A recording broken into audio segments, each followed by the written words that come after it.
Se toucher la joue, poser sa joue contre son poing comme ça, qu'est-ce que ça signifie d'un point de vue non verbal? Salut à toi futur leader, bienvenue mon ami au sein de cette nouvelle vidéo. On poursuit la série des gestes et des parties du corps à analyser en termes de décodage non verbal. Et aujourd'hui, on va s'attaquer au sujet de la joue. Comment réussir à analyser certains gestes qui peuvent être créés au niveau de la joue, que ce soit de se gratter la joue, poser ses mains comme ça sur ses joues, gonfler ses joues. Qu'est-ce que ça signifie d'un point de vue non verbal? On va voir tout ça dans cette vidéo qui, à contrario des autres vidéos assez rapides sur le décodage de la nuque, du cou, de la gorge, etc., celle-ci va être très complète parce qu'il y a beaucoup de choses à dire. Alors, les joues, dans un premier temps, constat d'introduction de cette vidéo, les joues sont le symbole de la générosité, de la tendresse et du courage. Vraiment, bien retenir ça, courage peut-être un petit peu moins, mais tendresse et générosité, quand on touche la joue de quelqu'un, généralement c'est un geste assez tendre.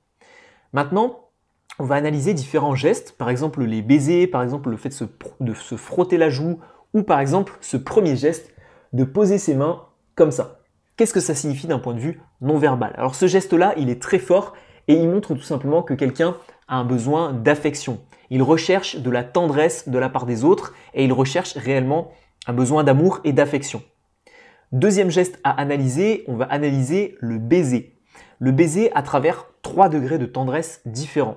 Le premier baiser, ça va être juste joue contre joue avec quelqu'un et il ne va même pas y avoir les lèvres sur la joue de l'autre personne. Tu vas juste réellement claquer la joue de la personne et tu vas faire un baiser dans le vent. Ça, c'est un degré assez faible de tendresse. Le deuxième type de baiser, ça va être celui où tu vas justement mettre tes lèvres sur la joue de ton interlocuteur. Donc là, un geste, normalement, c'est les personnes que tu embrasses sur la joue, c'est comme ça qu'on embrasse. Les gens qui claquent juste la joue contre la joue, c'est vraiment que la personne, elle t'aime pas trop, quoi. Et ensuite, troisième degré, c'est tout simplement les lèvres contre la joue de ton interlocuteur, mais en plus, tu vas aller poser ta main sur l'autre joue de ton interlocuteur. Cette fois-ci, tu vas vraiment montrer une tendresse accrue et montrer tout simplement un degré d'amour un peu plus important. Et après, tu peux même passer aux lèvres contre lèvres, mais ce n'est pas le sujet de la vidéo, on verra ça plus dans une vidéo sur les lèvres. Donc voilà les 3 différents types de baisers que tu peux faire au niveau de la joue de ton interlocuteur et ça peut signifier tout simplement un degré de tendresse différent. Ensuite, on va voir un petit peu le fait de se frotter la joue. Tu sais, les gens qui sont comme ça ou comme ça avec le revers de la main, qu'est-ce que ça signifie concrètement? C'est un geste, et je tiens à mettre quand même des parenthèses là-dessus, c'est un geste de manipulation, c'est-à-dire que la personne essaye de dissimuler ou de cacher quelque chose. Cependant, comme je l'explique dans la formation Décodage non verbal 2.0, qui est ma formation sur le décodage non verbal, il ne s'agit pas plutôt d'analyser un seul geste de ton interlocuteur pour savoir s'il te ment ou pas. C'est pas parce que William a dit dans une vidéo sur le non-verbal que le fait de se toucher la joue comme ça signifiait qu'on était en train de mentir, que automatiquement ton interlocuteur est en train de mentir. C'est pas ce que je dis. Parce qu'il va falloir contextualiser ton analyse, peut-être rajouter d'autres gestes et d'autres analyses non verbales que tu peux faire. Allez, je te donne un conseil et je te donne un exemple qui est issu et tiré directement de Décodage non verbal 2.0. Ça va être par exemple de cacher aussi ses mains derrière son dos. Tu vois, si je me mets comme ça, bon là c'est un peu compliqué parce que le fauteuil est assez grand, mais si je mets mes mains derrière mon dos et que 2 minutes après, 3 ou 4 secondes après, je commence à me remettre comme ça et je me touche la joue, là ça fait quand même 2 gestes qui montrent que tu essayes de dissimuler quelque chose.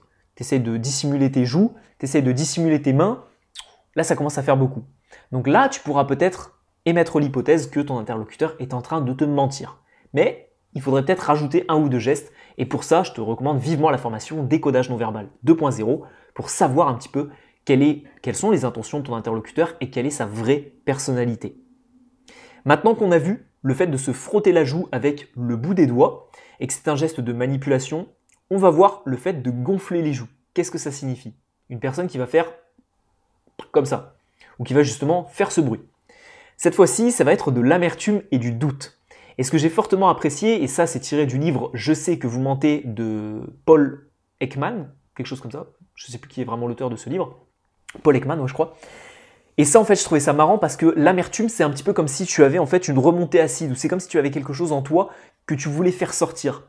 Et justement le fait de gonfler tes joues, tu essayes d'empêcher que ça sorte, mais ça sort quand même, tu vois. Donc, si tu fais ça, bah, c'est que tu as tout simplement de l'amertume en toi. Ok? Amertume, doute ou toutes ces émotions qui peuvent être liées à tout ça. Et enfin, dernière position liée à la joue que je voulais partager avec toi dans cette vidéo qui peut être très intéressante parce que celle-ci, on la voit très souvent en communication. C'est cette position-là. Qu'est-ce que ça signifie ton interlocuteur qui va en fait pas forcément fermer le poing mais qui va juste fermer la main et se mettre comme ça à te regarder et à t'écouter? Alors c'est une forme très passive d'écoute qui peut être très profonde. Soit ton interlocuteur va vraiment t'écouter et boire tes paroles, mais pour ma part, j'ai plus remarqué que c'était une forme d'ennui. Si tu veux analyser si ton interlocuteur s'ennuie ou non, tu peux analyser le fait qu'il va faire cette position, qu'il va prendre cette position. Et ça, généralement, c'est une position vraiment d'écoute, mais si tu me parles et que je me mets comme ça, techniquement, je risque pas beaucoup de réagir, quoi. Je risque pas d'un seul coup de faire ça. Alors que si par contre je t'écoute comme ça, là par contre, là je suis attentif. Mais là, je suis pas sûr d'être vraiment très très attentif. C'est plus je suis passif, ouais c'est marrant ce que tu me dis, c'est cool, voilà. Continue, vas-y, je me fais chier un petit peu. Donc voilà un petit peu le dernier élément que je pouvais te donner sur les joues. Une vidéo très complète qui visait vraiment à te permettre de comprendre le décodage non verbal de cette zone très très importante et très très spécifique qui, je le rappelle, est le symbole et le signe de la générosité, de la tendresse et du courage. Si tu souhaites aller plus loin sur le décodage non verbal, ce que je peux te proposer, c'est la formation, comme je te l'ai dit, décodage non verbal 2.0. Une formation complète, plus de 3h30 de formation vidéo avec 10 cas pratiques, 10 exemples concrets, des scènes que je mime et de l'analyse de ces différentes scènes pour te permettre toi aussi de faire du décodage non verbal. Des analyses de micro-expressions, des analyses également de différents comportements, agressif, dominant, conquérant, menteur, triste, honnête, sincère. Qu'est-ce qu'on a d'autre? Timide, je crois que je ne l'ai pas dit. Personne honteuse. Bref, plein d'analyses différentes, que ce soit micro-expression, comportement, body language. Et cette formation, elle a un double intérêt. Je te fais un petit peu la promo dans cette vidéo, mais parce que c'est vraiment une formation que j'ai eu à cœur de faire, parce qu'elle a un double intérêt. Te permettre de décoder le non-verbal des autres, mais aussi te permettre de changer ton propre body language. Savoir comment contrôler tes micro-expressions, savoir quelle position avoir face à ton interlocuteur, tu ne sais pas quoi faire de tes mains, est-ce que tu les mets là? Est-ce que tu les mets là? Est-ce que tu les mets là? Et qu'est-ce que ça signifie? Parce que si tu veux montrer à ton interlocuteur que tu es confiant, est-ce que tu fais ça? Est-ce que tu fais ça? Est-ce que tu fais ça? Est-ce que tu fais ça? Et on voit ça en détail dans Décodage non verbal 2.0. Donc si ça t'intéresse réellement, je te mets un lien juste ici, tu auras juste à cliquer dessus et tu auras également un lien dans la description de cette vidéo pour suivre cet accompagnement avec moi.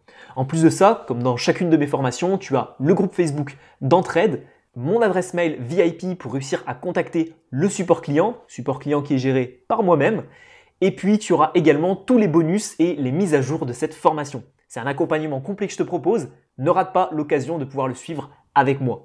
On se retrouve donc tout de suite pour les plus ambitieux sur Décodage non verbal 2.0 ou pour les autres sur une prochaine vidéo.